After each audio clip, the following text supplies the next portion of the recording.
Selamat malam. Dalam satu semester terakhir, ada sesuatu yang ironis yang kita hadapi. Surplus perdagangan kita tergerus hampir 3 miliar dolar. Pada bulan Agustus tahun 2011, surplus perdagangan kita masih tercatat 3,7 miliar dolar. Namun pada bulan Februari tahun 2012, surplus perdagangan kita tinggal 700 juta dolar. Selain krisis global yang sedang dihadapi, persoalan persaingan perdagangan yang mengarah kepada boikot perdagangan itulah yang kita hadapi.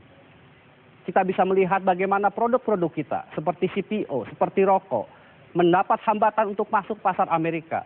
Sebaliknya pasar dalam negeri seperti gula dibanjiri oleh gula impor. Bagaimana lalu kita menata persoalan perdagangan dan produksi pertanian kita?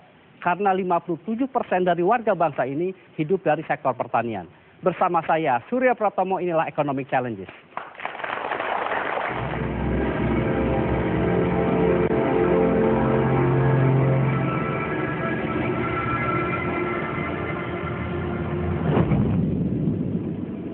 Dan untuk membahas persoalan yang menarik ini telah hadir bersama saya pada malam hari ini. Ada Wakil Menteri Pertanian Bapak Rusman Heriawan. Pak Rusman, terima kasih telah hadir. Selamat malam. Selamat malam. Dan juga saya melihat begitu banyak pengamat, ada Mas Fadil, ada Mas Agus Papahan, ada dari kelompok petani, ada Pak Arum Sabil, ada dari kalangan pengusaha, tetapi yang tidak lupa hadir bersama kita pada malam ini Ketua Komisi 4 DPR RI Muhammad Romamu Hurmusi. Mas Romi, terima kasih. Selamat malam. Assalamualaikum. Kita ingin membahas persoalan yang sangat menarik berkaitan soal pertanian, namun sebelum kita mulai diskusi, mari kita lihat tayangan berikut ini. Sebagai negara yang perekonomiannya mulai terpengaruh di pentas dunia, Indonesia menghadapi persaingan dagang yang sangat sengit yang menjurus pada boikot perdagangan. Boikot kelapa sawit Indonesia oleh Amerika Serikat, boikot rokok kretek Indonesia juga oleh Amerika, dan ironis swasembada gula adalah sebagian dari kisah sengit persaingan dagang yang tengah dihadapi Indonesia. Amerika Serikat menuduh kelapa sawit Indonesia tidak memenuhi syarat minimal pengurangan emisi karbon. Padahal sebenarnya Amerika Serikat khawatir kelapa sawit Indonesia menggusur kedelai mereka sebagai sumber bioenergi masa depan. Boikot rokok kretek Indonesia juga memiliki kisah di balik perang dagang. Menurut pelaku industri rokok kretek di Indonesia, Amerika Serikat khawatir pasar mereka digerogoti karena masyarakat benua Amerika ternyata sangat menyukai rokok kretek daripada rokok mentol khas Amerika. Namun sebaliknya, di dalam negeri berbagai komoditas Indonesia justru menghadapi gempuran komoditas impor. Salah satunya adalah gula lokal yang terdesak oleh gula impor. Sebuah ironi tentunya, Indonesia yang di awal abad ke-20 adalah produsen gula terkemuka di dunia, saat ini justru terkepung oleh gula impor. Persoalan yang menghadang berbagai komoditas ini sangat penting dicarikan jalan keluarnya, sebab menyangkut masa depan petani Indonesia yang merupakan 57% atau mayoritas penduduk Indonesia. Pak Rusman, kalau kita lihat kenyataan sekarang ini, betapa menurunnya surplus perdagangan kita, dan salah satu faktor yang menjadi perhatian kita adalah boikot terhadap produk-produk kita. Terakhir kondisi kita berkaitan dengan CPO, dengan rokok kretek, apa yang terjadi, Pak? Ya, sebenarnya kan semua dalam kerangka menjaga ya, memproteksi ekonominya masing-masing gitu. Ya, apalagi dalam situasi yang era globalisasi sekarang ini ya, semua ingin menjadi pemenang kan begitu. Nah, oleh karena itulah semua berlomba-lomba menciptakan surplus perdagangannya masing-masing. Padahal kita tahu ya, dalam perdagangan bilateral sekalipun resiprokal itu kan berlangsung gitu. Artinya kalau kita mau mengekspor ya kita juga terpaksa harus membuka pintu impor kita kan begitu. Dalam konteks produk kita yang terhambat, apa yang dilakukan pemerintah lalu, Pak? Ya, kalau ini kan ini kan suasana global ya. Tentu yang bisa kita lakukan adalah ya, kita jangan terlalu tergantung pada pasar-pasar yang konvensional. Kita tahu lah pasar konvensional kita kan Jepang, Amerika, sekarang muncul Republik Rakyat Tiongkok ya, kemudian India begitu.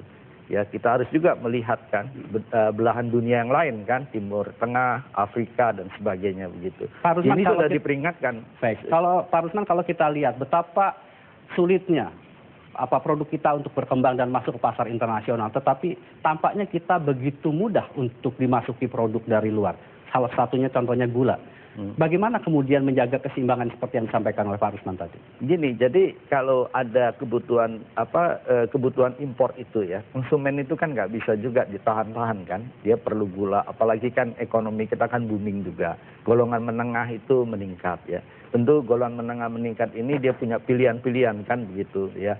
Contoh beras misalnya ya, mungkin dari yang biasa-biasa kualitas rendah dia harus ke premium begitu kan, karena golongan menengah meningkat. Demikian juga dengan gula, barangkali kita belum pada titik yang maksimal mengkonsumsi gula. Walaupun gula pasir sendiri sebenarnya tingkat konsumsi per kapita kita itu 11 kg per tahun, itu sudah relatif tinggi ya. Asia itu tinggi loh konsumsi gulanya. Baik. Ya, makanya diabetes itu menjadi penyakit yang jangan terlalu banyak lah makan gula gitu ya. Pak, sekarang saya ingin ke Pak Fadil. Pak Fadil, saya ingin konfirmasi sebagai Sekjen GAPKI, apakah memang Mas Fadil melihat pemerintah sudah cukup membantu kalangan produsen CPO dalam konteks menghadapi proteksi dari negara luar? Ya, terima kasih Mas Tommy. Sebenarnya untuk kasus CPO di Amerika Serikat ini belum berupa boykot ya, tapi baru notifikasi yang diberikan oleh EPA, Environmental Protection Agency di Amerika, yang menyatakan bahwa CPO itu tidak memenuhi syarat untuk dijadikan bahan baku biofuel di Amerika, karena tadi itu pengurangan gas rumah kacanya itu di bawah 20%. Kita dinyatakan 17%. Nah, justru dengan pengumuman tersebut, mereka itu mengharapkan masukan, sanggahan, respon terhadap hasil analisis mereka itu. Nah, deadline-nya itu telah 2 kali diperpanjang untuk memberikan masukan tersebut. Yang terakhir ini adalah 27 April. Nah, dalam waktu 2 bulan ini kita sudah berbuat banyak lah. Artinya kita itu siapa? Pengusaha atau bersama pemerintah? Pemerintah dari dunia usaha, asosiasi dan seterusnya sudah memberikan tanggapannya, sanggahannya, baik secara teknis maupun dalam level diplomatik atau politik lah. Nah, beberapa waktu yang lalu kita pergi ke Amerika, kita bertemu dengan EPA, tapi bukan hanya dengan EPA, tapi juga dengan trade representative dan juga USDA, Department of Agriculture. Kita menyatakan bahwa secara teknis perhitungan mereka itu banyak kekurangan dan kelemahan.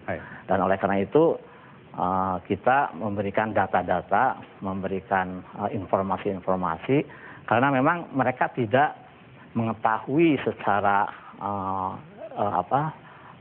baik gitu ya, secara penuh karakteristik daripada industri CPO ini gitu. Jadi saya ingin konfirmasi, dalam konteks boykot CPO kita ke Amerika, langkah yang ditempuh GAPKI dan juga pemerintah sudah cukup memadai? Saya kira sampai saat ini sudah cukup memadai. Jadi kita sangat dibantu oleh ambasador kita, duta besar kita di sana ya.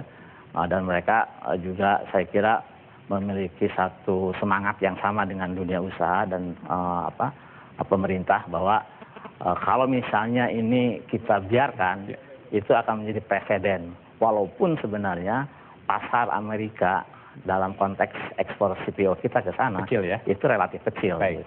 Mas Romi, kalau kemudian kita melihat dalam konteks yang besar lagi, Mas Romi, dengan surplus perdagangan kita yang turun begitu drastis, dan kemudian kita lihat fakta betapa sulitnya kita untuk melakukan ekspor keluar. Mas Romi sendiri dari DPR bagaimana melihat persoalan yang kita hadapi sekarang ini?